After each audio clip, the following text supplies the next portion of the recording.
이번 8회는 1시간 51분짜리 정말 역대급으로 긴 회차였는데요. 길었는데요. 짧았습니다. 결방에 이어 지난주 개인적으로 컨디션이 좋지 않아서 조금 힘들었는데요. 이번 주는 어떻게든 이겨내고 열심히 해야 할 것 같다는 생각이 드네요. 최대한 가열차게 리뷰 공장 돌려보도록 하겠습니다. 첫 번째는 곰곰이 커플입니다. 추미나가 드디어 터졌죠. 이번 주 여러 방면으로 팡 터진 추미나였는데요. 첫 번째는 웃음이었습니다. 지난 시즌부터 추미나의 화장은 인상 깊었죠. 오늘의 테마는 봄 웜톤이었는데요. 추미나의 퍼스널 컬러가 박보영 씨와 같은 봄 웜톤이었습니다. 어떻게 보면 그럴싸하게 들어맞는 느낌이 들죠. 저야 메이크업에 많은 지식이 없지만 어깨너머로 듣기에 웜톤은 브라운과 살구빛이 많아서 따뜻한 느낌이 어울리고 쿨톤은 하얗고 창백한 느낌이 많아서 차가운 빛이 어울린다고 하던데요. 느낌만 생각해보면 추미나가 웜톤, 장겨울이 쿨톤, 뭔가 가을빛의 느낌이 나는 웜톤과 겨울 느낌의 쿨톤에 캐스팅부터 이렇게 맞춘 건가 싶은 느낌까지 들죠. 하지만 썩 성공스럽지는 못했나 봅니다. 도지학 선생님이 보기에 웜톤이 아니라 개그톤이었죠. 나오는 화도 쑥 들어가게 만드는 우리 제약 선생님의 드립이셨습니다. 빵 터진 추미나 선생이 봄 웜톤의 메이크업을 선택한 게 석형의 철벽에 항상 가로막힌 미나에게도 이제 따뜻한 봄이 올 것이라는 예고였으면 좋겠다는 생각이 드네요. 두 번째로 터진 건 일복이었죠. 추미나는 아랫연차가 돈 주고 산 과자나 음식을 하나라도 먹으면 그날 당직에 환자가 우수수수, 하늘에서 환자가 우수수수 내려온다는데요. 조여오는 배경음악과 어두워지는 한승주 선생님의 표정이 나올 때 흡사 공포영화 보는 것 같은 느낌이었습니다. 미나와 홍도의 흔들리는 눈동자, 징크스가 클리셰가 되는 불길한 느낌이 고조됐죠. 다급하게 홍도에게 아이스크림 산 돈을 계좌이체 해보려고 했지만 당황한 홍도는 계좌번호가 기억나지 않았습니다. 일촉즉발의 상황, 그때 병동 전화기가 울렸는데요. 진짜 위급한 환자가 실려왔죠.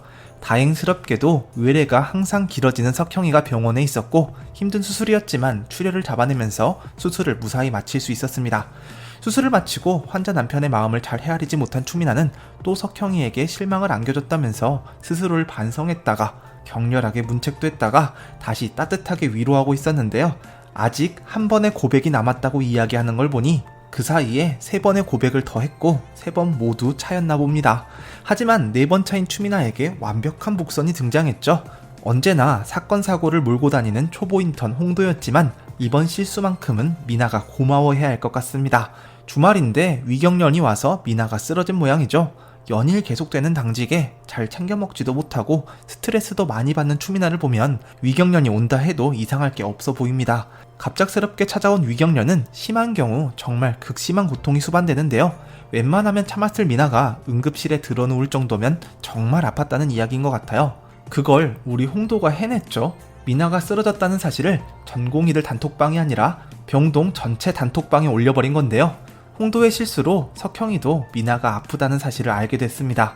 이번 회차는 이야기 곳곳에서 날짜와 요일을 계속 언급하고 있었죠. 직접적으로 표현되진 않았지만 석형이가 미나를 보러 달려온 것은 친구들과 밴드 연습이 있는 바로 그날이었습니다. 청소를 하던 석형이가 핸드폰을 확인한 뒤 잠시 바라보다가 다시 내려놓고 청소기를 계속 돌리는 모습이 나왔죠. 이때 석형이가 확인한 메시지가 추미나 선생이 위경련으로 응급실에 입원했다 는 이야기였던 것 같습니다. 응급콜이었으면 청소를 계속하지 않고 바로 뛰쳐나갔겠죠. 하지만 다시 폰을 내려놓고 청소를 계속했다는 건 이게 병동에서 온 응급콜은 아니란 이야기인 건데요. 일단은 다시 청소를 계속하려다가 청소기를 내려놓고 핸드폰을 챙겨서 나가는 석형이었죠. 친구들과의 밴드 약속도 뒤로 하고 병원으로 가는 석형이었습니다. 병원에 급한 일이 있다면서 익준이에게 수습을 부탁했죠. 병원에 있다던 그 급한 일이 추미나의 병문안이었던 겁니다. 솔직히 위경련 저도 가끔 겪는 증상이라 항상 진경제를 챙겨 다닐 정도로 진짜 아픈 거, 고통스러운 거 인정이거든요.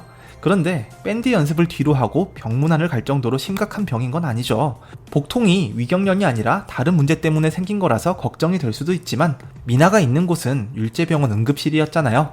주변에 온통 의사 간호사들인데 다른 병이 있어서 아픈 거라고 하면 먼저 진단을 했든 혹은 나중에라도 처치가 됐을 겁니다. 심지어 애초에 밴드를 만든 사람이 석형이었죠. 내키지 않아 하는 공룡 능선 친구들을 모아다가 정원이까지 끌어들여 밴드를 시작했던 분이 바로 양석형 교수님이었습니다. 그런 석형이가 밴드를 내팽개치고 춤이나 병문안을 위해서 달려나간 것인데요. 미나를 보러 왔을 때 옷이 집에서 청소할 때 입고 있었던 옷이랑 똑같죠. 눈앞에 나타난 석형이의 모습을 본 추미나는 응급실 간호사 선우희수 선생님을 찾았습니다. 환각이 보인다는 이야기를 하는데 정말 귀여웠죠. 이걸 보고 어떻게 참을 수 있었겠어요. 석형이도 그런 미나를 보고 웃음을 터뜨렸는데요. 여기서 미나에게 다가가는 석형이의 모습이 제법 로맨틱한 느낌이었죠. 시즌1에서 미나가 겨울이에게 말했던 복선이 완벽하게 회수되는 순간이었습니다. 좋아하면 왔겠죠. 아나필락시스로 쓰러졌던 장겨울에게 미나가 이렇게 말했었죠. 겨울이에게 마음이 있었던 정원이가 응급실 앞을 서성였다는 것이 뒤늦게 밝혀졌는데요. 이번에는 추미나 차례였습니다. 미나가 쓰러졌다는 이야기에 석형이가 달려왔죠. 좋아하니까 왔겠죠. 석형이의 다정한 모습을 보고 세 번째, 추미나는 울음이 팡 터져버렸습니다. 사람이 또 아플 때 잘해주는 게 굉장히 크게 다가와요. 몸이 아프면 마음도 약해지기 쉽잖아요. 이렇게 아플 때 달려와준 석형이가 얼마나 좋았겠어요.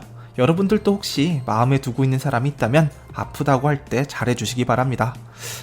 효과가 제법 좋더라고요. 미나가 우는데 석형이는 베개를 다독거리고 있었죠.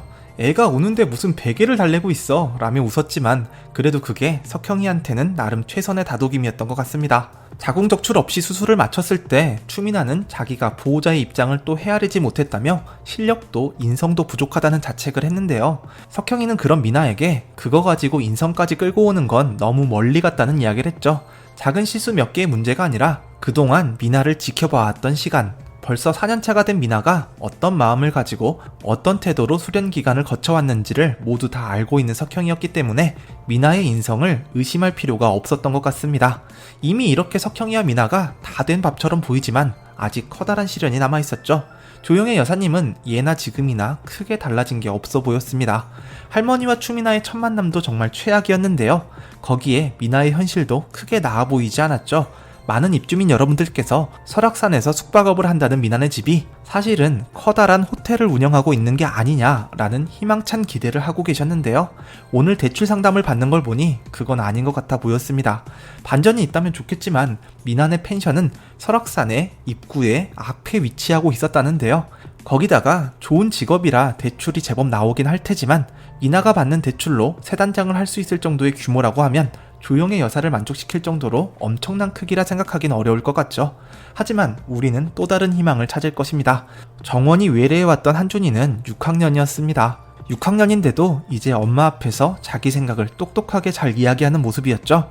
우리 석형이는 이제 고작 42밖에 안 됐지만 석형이도 언제까지나 엄마한테 휘둘리지 않고 자기 생각을 똑똑히 이야기하는 날이 오기를 고대하고 있겠습니다. 다음은 익준송화, 겨울정원, 준한익순, 고민이네요.